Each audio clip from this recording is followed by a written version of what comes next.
মা লক্ষ্মীর বার বৃহস্পতিবারে করুন এই কয়েকটা সহজ কাজ। মা লক্ষ্মীর কৃপায় সমস্ত আর্থিক অনটন কেটে গিয়ে হবেন আপনি ধনবান। খুব দ্রুতই ফিরবে সৌভাগ্য। বৃহস্পতিবার স্নানের জলে দিন আপনার রান্নাঘরে থাকা এই একটা জিনিস, জীবন সুখ সমৃদ্ধিতে ভরে উঠবে। জ্যোতিষ মতে বৃহস্পতিবার বাস্তু টিপস মেনে এই কয়েকটা কাজ করলে পাবেন মা লক্ষ্মীর বিশেষ আশীর্বাদ এবং গৃহ থেকে কেটে যাবে সমস্ত অশুভ শক্তি। এই টোটকায় কাজ হয় দারুণ, 100% গ্যারেন্টি সহকারে বলছেন জ্যোতিষরা। হিন্দু ধর্ম এবং শাস্ত্রে বৃহস্পতিবার দিনটির বিশেষ মাহাত্ম্য রয়েছে। এদিন মা লক্ষ্মীর আরাধনা করা হয়। জ্যোতিষ শাস্ত্র মতে বৃহস্পতি হলো সবচেয়ে শুভ গ্রহ, তাই এদিন কিছু বাস্তু টিপস মেনে চলতে পারলে জীবনে কখনো আর্থিক অনটন দেখা দেয় না। নিয়ম মেনে এই কয়েকটা কাজ করতে পারলে প্রত্যেকটি মানুষের কুষ্ঠিতে বৃহস্পতি তুঙ্গে থাকেন। চলুন দেখে নেওয়া যাক বৃহস্পতিবার কোন কোন কাজ করার কথা বলেছেন বাস্তু বিশেষজ্ঞরা। 1. জলে হলুদ মিশিয়ে স্নান।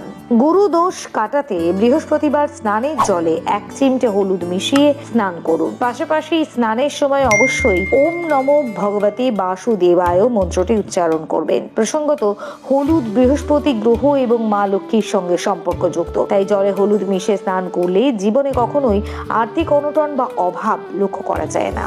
2. মা লক্ষ্মীর আরাধনা।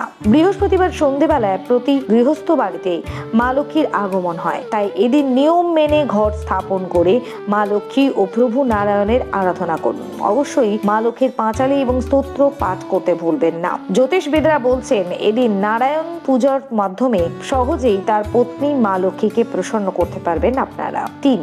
সূর্যোদয়ের আগে স্নান। এদিন অবশ্যই ব্রহ্ম মুহূর্তে অর্থাৎ সূর্যোদয়ের আগে উঠে স্নান করার চেষ্টা করুন। স্নানের সময় বিষ্ণু সহস্র নাম স্তোত্র পাঠ করতে ভুলবেন না। এদিন উপবাস রাখলে বৃহস্পতি তুঙ্গে থাকে।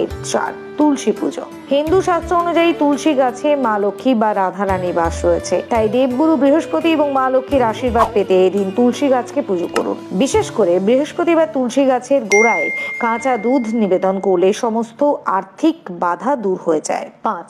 নিরামিষ আহার গ্রহণ। মা লক্ষ্মীর এই বিশেষ দিনে ভুলেও মাছ মাংস জাতীয় আমিষ খাবার গ্রহণ করবেন না। এদিন মদ্যপান বা কোনো নেশা করাও নিষিদ্ধ। সৌভাগ্য ধরে রাখতে চাইলে চুল দাড়ি কাটা থেকে বিরত থাকুন। 6. কলা গাছের পুজো। মা লক্ষ্মীর উদ্দেশ্যে নিবেদিত হওয়ায় বৃহস্পতিবারকে লক্ষ্মীবার বলা হয়। এদিন একটি কলা গাছে জল নিবেদন করে প্রার্থনা করুন। বিবাহিত জীবনে কোনো রকমের সমস্যা তৈরি না হয় তার জন্য মা লক্ষ্মীর সঙ্গে সম্পর্কযুক্ত কলা গাছের পুজো করা শুভ। 7. কাউকে ধার দেবেন না। বৃহস্পতিবার দিনটিকে লক্ষ্মীবার হিসেবে গণ্য করা হয়, তাই ভুলেও এদিন কাউকে কোনো রকমের অর্থ ধার দেবেন না। অর্থ লেনদেনের কারণে বৃহস্পতির প্রভাব দুর্বল হয়ে পড়ে, ফলে জীবনে আর্থিক অনটন ও দারিদ্রতা লক্ষ্য করা যায়। গরিবদের বিভিন্ন দান। বৃহস্পতির আশীর্বাদ পেতে এদিন গরিবদের নানান জিনিস দান করতে পারেন। শস্য এবং কেশর দান করলে সৌভাগ্য ফিরে আসতে পারে। এদিন কোনো মন্দিরে গিয়ে পুজো দিয়ে দান ধ্যান করলে অনেক উপকার পাবেন আপনি।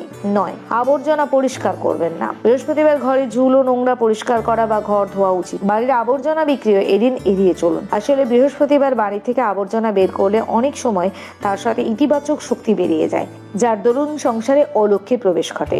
10. হলুদ রঙের পোশাক পরিধান। বৃহস্পতি তুঙ্গে রাখতে এই দিন হলুদ রঙের পোশাক পরার চেষ্টা করুন।